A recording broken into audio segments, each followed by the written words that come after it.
Alongside Grant Ramey, I'm Rob Lewis here with the Exterior Home Solutions Fast Break on Volquest.com, and much wailing and gnashing of teeth in Big Orange Country tonight. Kentucky comes to Knoxville, wins 78-73. Bad loss.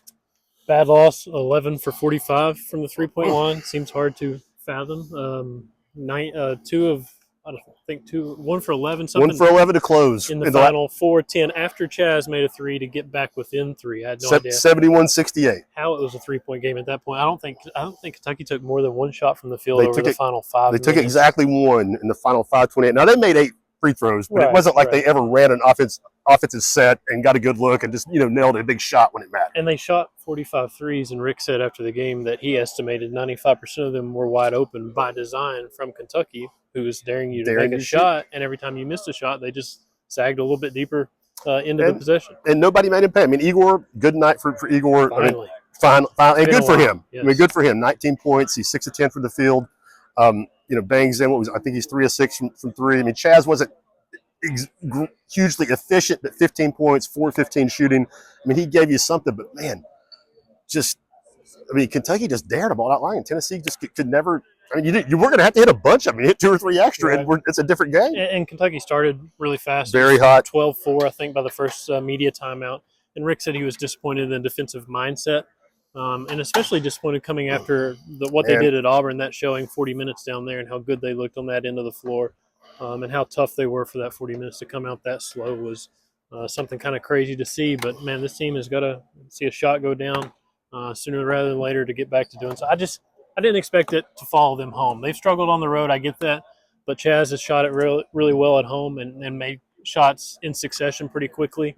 I expected a little bit more of that, something like that. It just didn't happen. Oh, I'm not surprised that they struggled to score points. I'm surprised that they didn't come out just, with their hair on fire, desperate. Right. I mean, after the way they played at Auburn, as good as they were defensively at Auburn, to not bring that back home. I mean, this was a back-to-the-wall game. It was a back-to-the-wall game for Kentucky, too. Right. They lost at Vanderbilt. I mean, they, didn't have Andrew Carr, big piece for them in the post. Didn't have Lamont Butler, which is huge. Their starting point guard, probably their only point guard on roster. And who also makes 40% from three. And came here and found a way to play the way they did. And that was my biggest surprise. Tennessee just didn't come out with the kind of intensity that I thought they would. Coming off the Auburn loss, you're 4-3 in the league. You lose this when you're at 500 in the league. I mean, we're not halfway through yet, but right now Tennessee's playing on Thursday night in Nashville. I mean, everything last year was Dalton's going to take over. Dalton's going to have the ball in his hands. He's going to find a way to do it.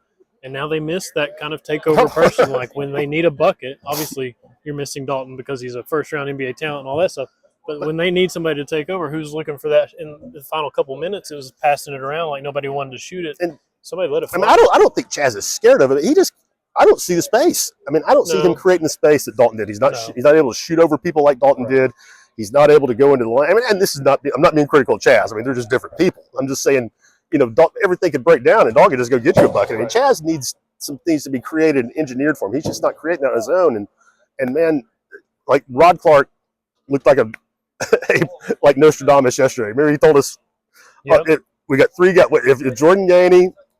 Zakai, no, not Chaz, Zakai. Jordan Yaney, Chaz, and Igor. If all 3 of those guys don't play well, we're probably not having a good night on offense. Igor was there. Chaz put up 15, but was inefficient and tough night for Jordan. And he said they're going to space you out on defense and make threes and make you defend threes and not let you get in gaps because of all that space on offense. And it looked really tough for Tennessee to defend. And it doesn't get any easier Saturday when Florida comes here. Nope. Because you're going to have to make shots. You're going to have to do something to respond to the way you played in Gainesville, to respond the way you played the last 40 minutes. There's a bunch of teams in the SEC now that Tennessee just can't bully and beat with defense on any given night. Right. There's more of them than there were 2-3 years ago. Right. And they just played one of them. And Rick was obviously disappointed the way his team played. He also said they're not a bad basketball team. They've lost 4 games. Like, all is not lost. No, I agree with that. And there's a lot of upside left. There's a lot of season left, but they got to find it sooner rather than later. But I think you would agree. I don't think either one of us ever thought they were the number 1 team in the country, but they deserve that ranking. And I thought they were, certainly a top 10 team. Now, I mean, they're closer to a fringe top 20 team the way they look right now. And I'm not trying to push the panic button and all recency bias, but you just played, played a couple of measuring sticks in the SEC and came up way short. Right, and you got one on Saturday. You got Missouri coming here next week, and then you go 4 out of 5 on the road. So you better find some answers sooner. You better make some shots sooner. I mean, it's a fork in the road. I mean, again, I mean, you don't want to be hyperbolic, but if you lose Saturday, you're 4-5, and you lost 2 in a row at home, 3 in a row overall. And you're getting ready to go on the road for 2 weeks, it feels Yep, like. for sure. He's Grant Ramey. I'm Rob Lewis. We'll have a lot more on Volquest.com this evening. That's been the Exterior Home Solutions Fast Break.